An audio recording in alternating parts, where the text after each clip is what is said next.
Dengan Asma Husna juga, dia banyak ubah pemikiran saya di mana itu lagi menyebabkan hidup saya tak logik. Sebab semua tu, apa yang kita nak dalam hidup kita, semua ada kat dalam Asma Husna. Hidup kita susah, Allah yang razak ada. Allah yang Fatah yang maha membuka rezeki. Kalau kita rasa stres, kita tak selesa dan sebagainya, kita ada Allah yang Salam yang maha sejahtera. Anak-anak degil, anak-anak tak dengar kata, suami buat hal, kita ada Allah yang, kalau suami, Allah ya Rahman, ya Rahim, ya Wadud, yang maha mencinta. Anak, rezeki, anak kita takut anak kita, kita ada Allah ya Rahman, ya Rahim, ya Jami', Allah yang menyatukan hati-hati kita. Masya Allah. Jadi cerita saya tadi daripada live saya sebenarnya bila PhD tu, dan bila saya cakap ada macam-macam datang, umur 40, lelaki pun macam-macam lah cerita, umur 40 pun dia pun macam-macam nak explore kan. Kan. Dan kat situlah sebenarnya bila kita kat bawah, Allah jemput kita untuk faham Asmaul Husna. Dekat situ saya fikir, okay ya Allah, okeylah, tak ada apalah ya Allah yang saya nak risau, sebab saya ada semuanya dengan nama Allah Asmaul Husna. Dekat lowest point tu? Dekat lowest point tu Dato' Zara dapat Asmaul Husna, rasa cukup dah? Cukup. Masya Dan Allah. magicnya selepas itu, Dr. Hanzalah, ada banyak magic kan. Bila saya faham Asmaul Husna, saya mula buka rumah ngaji untuk, dan masa tu kita buka rumah ngaji dan banyaklah asatizah yang kita jemput, dekat situlah kita belajar dan sebagainya. Dan saya melihat dengan kita masuk majlis ilmu sangat powerful, saya tengok hidup saya banyak dimudahkan. Saya tak ada, masa tu saya tak adalah buat bisnes sangat, dan husband saya pun masa tu yelah konon-konon okey lah kan. Dan PhD saya pun masa tu belum habis. Tapi Masya Allah Subhanallah, kita buka rumah ngaji, jemput orang datang, dan kita bayarlah sikit ustaz. Ustaz tu pun dengan apa adanya kita bayar, tapi kita buat je. Banyak kehidupan saya yang Allah jalankan, jalan-jalan semua jadi macam highway, Dr. Hanzalah.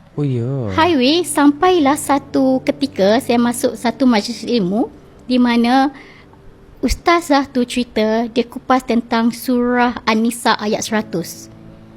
Di mana siapa saya tak ingat ayat tu, bismillah, tapi siapa yang dia pasal berhijrah. An-Nisa ayat 100, okey. Pasal hijrah. Jadi hijrah akan kita lihat rezeki yang luas. Dan salah satu konsep hijrah adalah masuk majlis ilmu. Saya baca, dan sesiapa yang berhijrah pada jalan Allah, nescaya dia akan mendapati di muka bumi ini tempat berhijrah yang banyak dan rezeki yang luas. Dan sesiapa yang keluar dari rumahnya dengan tujuan berhijrah kepada Allah dan Rasul, kemudian dia mati sebelum sampai ke tempat hijrah, maka sungguh Allah tetap pahalanya di sisi Allah, dan Allah Maha Pengampun lagi Maha Penyayang. Hijrah dan rezeki yang luas. Ya, dia sebenarnya dalam Quran ni ada banyak formula, Dr. Hanzalah. Dan itulah saya record, bila saya dengar ustazah tu cakap kupas tentang hijrah surah An-Nisa ayat 100, hijrah, salah satu hijrah ni adalah untuk apa? Kita nak jadi lebih baik. Hijrah tu mungkin pakaian, kita nak pergi ke hijrah ke negeri lain. Dan dalam pada yang sama, untuk kita jadi lebih baik, iaitu masuk majlis ilmu. Dan bila masuk majlis ilmu, Masya Allah Subhanallah, dengan izin Allah, sebab malaikat semua mendoakan kan, rezeki itu akan jadi lebih luas.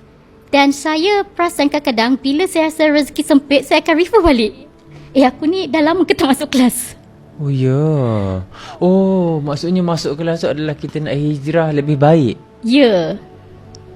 Masuk kelas majlis ilmu untuk kita nak upgrade diri kita jadi lebih baik.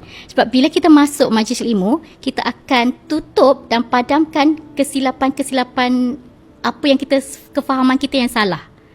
Dia akan diperbetulkan melalui, especially lah dengan ayat-ayat Allah.